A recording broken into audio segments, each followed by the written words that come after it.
Continuando a nossa aula de filosofia, gente, no nosso material, o próximo filósofo que nós vamos estudar é o filósofo Sócrates. É mais um filósofo que nasce nas ruas de Atenas, nesse período que nós já vimos aí dos sofistas, que é um período conhecido como democracia. Primeira coisa que a gente tem que saber sobre Sócrates. Sócrates, ele é considerado um marco divisório, ou seja, ele vai trazer um outro aspecto para a filosofia, para a história da filosofia grega. Os filósofos que antecederam Sócrates, vocês devem lembrar isso, eles são chamados de pré-socráticos. E os que sucederam Sócrates, ou seja, aqueles que vieram depois, são chamados de pós-socráticos. Só que Sócrates, o próprio Sócrates, ele, gente, não deixou nada escrito. Não tem nenhum livro, não tem nenhuma página, não tem nada que Sócrates escreveu como filósofo. Tudo que nós sabemos sobre Sócrates foi através de seus discípulos, que escreveram, que relataram em suas obras a filosofia de Sócrates. Temos um exemplo muito claro de um discípulo brilhante de Sócrates, que foi Platão, que é um cara que a gente vai ver posteriormente das nossas aulas. Sócrates, gente, ele era filho de um escultor e de uma parteira. Então Sócrates, ele sempre buscou alinhar essas duas profissões dos seus pais. Então ele dizia que ele queria esculpir as pessoas de uma forma simbólica, ou seja, fazer uma nova forma, fazer com que as pessoas pudessem se moldar de forma diferente. Ou seja, ele alinhava também a profissão da mãe. O que faz uma parteira? A parteira dá à luz. E Sócrates queria dar à luz a novas pessoas, a novas ideias, que as pessoas pudessem pensar, criar as próprias ideias. Sócrates, outro estilo de vida de Sócrates, um estilo de vida muito polêmico, ele não vendia seus ensinamentos como faziam os sofistas, então ele era um crítico, então ele devolvia esse saber na praça pública, conversando com os jovens.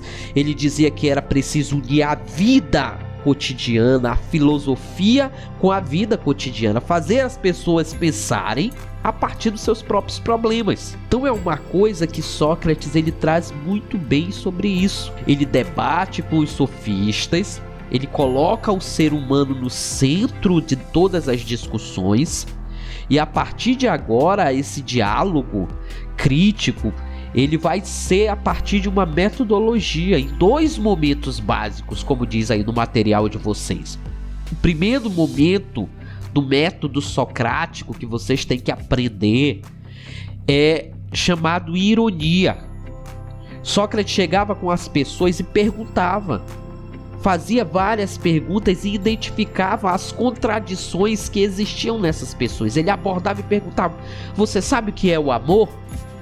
A pessoa dava uma explicação, ele perguntava outra, e dentro dessas perguntas e respostas iam surgindo reflexões, e as pessoas percebiam que aquele conceito que elas tinham era um conceito vago, era um conceito impreciso, era um conceito até falacioso, é um conceito errôneo, que partiam apenas de discussões simples. E o outro ponto que coloca aí dentro do texto de vocês é o diálogo crítico, a maiêutica. É uma etapa onde ele diz que as pessoas vão parir, o verbo é esse mesmo, parir novas ideias. Ou seja, após a etapa de reflexão, de questionamento, de ironia, as pessoas eram chamadas a fazer essa maiêutica, que significa parir, dar à luz a novas ideias. Então Sócrates, ele procurou sempre fazer com que as pessoas pudessem pensar diferente. E quantos de nós hoje em dia não precisamos também pensar diferente daquilo que as pessoas dizem pra gente? Por isso, galera boa, que o Sócrates, ele foi condenado à morte, porque ele começou a colocar ideias diferentes na cabeça dos jovens gregos, e os líderes daquela época não gostaram das palavras de Sócrates. Então começaram a criar um jeito de condenar Sócrates à morte. E foi o que aconteceu. Sócrates, ele dará vida pela filosofia, pela sua forma de pensar. Ele não desistiu das suas ideias, ele foi até o final.